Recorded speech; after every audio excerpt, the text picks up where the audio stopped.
This morning, I woke up and first thing I did was check my inbox, and I was certainly not surprised, but I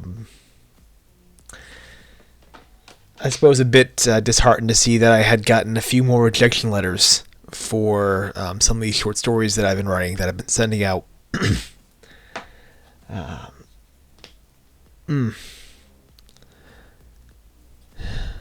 I wasn't quite sure what I was going to say about them. To be honest, I've been received. I don't make these videos every time I get them because there'd be a lot more. So I only talk about it on occasion here. But today it felt like kind of a pertinent topic. The thing about this process, and I've said it before, is that it is so subjective. Writing in the writing industry is so subjective, and man, it's tough. It's a tough thing to get up every day and to go and to kind of grind out at this and sort of fight against the rejections. I often think when I'd first started this process and I would read the stories and the biographies of writers, like Stephen King was the first one, first author biography I ever read, his On Writing book. But there have been others as well, and they always talk about rejections. They always talk about how, I stacked up. I think Stephen King talked about how he put all his rejection slips on a nail that he kept in his wall in his attic, but he got so many that the nail wouldn't hold, so he had to get a railroad spike to actually hold the weight of all the rejections he got. And you hear these stories and they talk about it all the time, and they talk about it with an air of is what it is, it's part of the process, move on, keep going. And I don't get how they do that. I've never been able to understand that. And a lot of the time when I was young, I thought it was because the rejection process doesn't last that long. It doesn't last nearly as long as you think it does. It's not that big of a part of the process. All these writers seem to gloss over it, and they write from a very reflective place. They always write looking back on it. And whenever they write, it always seems like a very small thing. I did that, got a bunch of rejections, I learned a lot about myself, and I moved on, and I finally started getting stuff published. And it always seemed like it was no big deal. The writers always made it seem like it was just part of the process, but there was no emotional weight to it. That it was just some part of their life they moved past. And having gone through it and having experienced it, it feels such the opposite to me. So much of this just feels like just this endless, arduous struggle, and none of it seems like a small thing.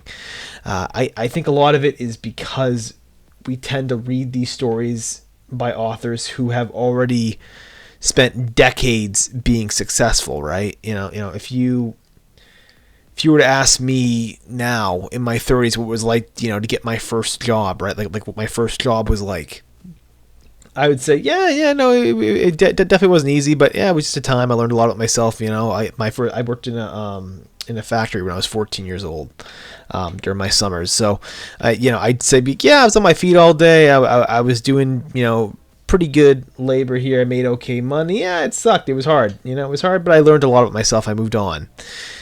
I would say without any kind of emotion, right? But if you asked me at 14, 15, what it was like doing that, I'd be like, man, I'm on my feet all day. It sucks. My body's achy. I am, constantly being yelled at by a very demanding boss, who's constantly hitting us about productivity and all that stuff. It sucks. Oh, it hurts.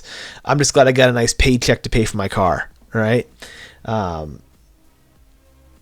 There would be a lot more emotion when I was in the moment, because it feels so, it sucks, and you don't know how long it's going to last.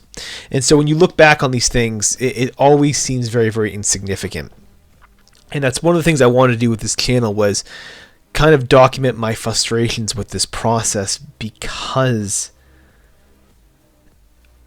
if I was to make this vlog, say 5, 6, a decade, in the future here, I'm guessing I probably will not talk about rejections in the same way. I'm guessing I'll talk about the time period in my life saying, yeah, it was a lot of rejections, man. I stuck it out. It was hard for a little bit, some rough days there, but I stuck it out, and hey, I hit the lottery, right? I finally got to the other side of it. I'm certain I would say that reflectively, but in the moment you never get the emotions, right? And I think you learn more from in the moment. I think people take away more when you're in the moment and they feel the pain that you're going through. They feel the struggle in the very emotional way because they're going through it as well. It doesn't necessarily help to look at that. I've never found these sort of reflections as helpful at all. To hear someone say, yeah, don't worry, eventually, it gets better. Eventually, your stuff will get published and you'll find, a home for your stories and your skill gets better.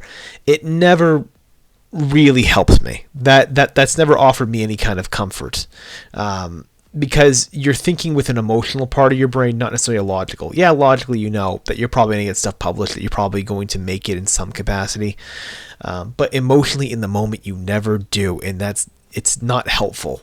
I don't think in that regard, at least for me. So I always want the immediate. I always want the immediate emotion, the good, the bad, the stuff you look back on and go, that was kind of whiny. Yeah, I was maybe a bit too emotionally involved with the outcome here in this scenario, because at the time you're like, no, I need this. Like I've made sacrifices in my life for this thing. I've struggled for this thing. I want to see the payoff.